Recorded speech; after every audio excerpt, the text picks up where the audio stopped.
સંદેશ ન્યૂઝ તમારી સાથે સત્યની સાથે મહત્વના સમાચાર સાથે હું છું નવીન દાફડા। સમાચારો પર નજર કરીએ તો દમણના મધદરિયામાંથી અજાણી બોટ આંતરી લેવામાં આવી છે। જે થોડા સમય પહેલા સમાચાર પ્રાપ્ત થયા હતા કે દમણના મધદરિયે અજાણી બોટ જોવા મળી હતી। માછીમારોએ કોસ્ટગાર્ડને માહિતી આપી હતી કે તેમના બોલાવા પર તે બોટ ભાગી ગઈ હતી। જે બોટને હવે આંતરી લેવામાં આવી છે। દમણના મધ દરિયામાંથી આ અજાણી બોટને આંતરી લેવાઈ છે, ત્યારે શંકાસ્પદ બોટ સુધી ઇન્ડિયન કોસ્ટગાર્ડ પહોંચી છે।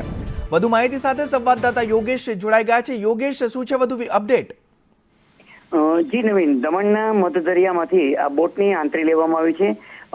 બોટ ફિશિંગની હોવાની પ્રાથમિક માહિતી મળી છે। હેલિકોપ્ટર મારફત આ બોટને આંતરી લેવામાં આવી છે। કેટલાક બોટના સવાર લોકોને રાઉન્ડ અપ કરી લેવામાં આવ્યા છે।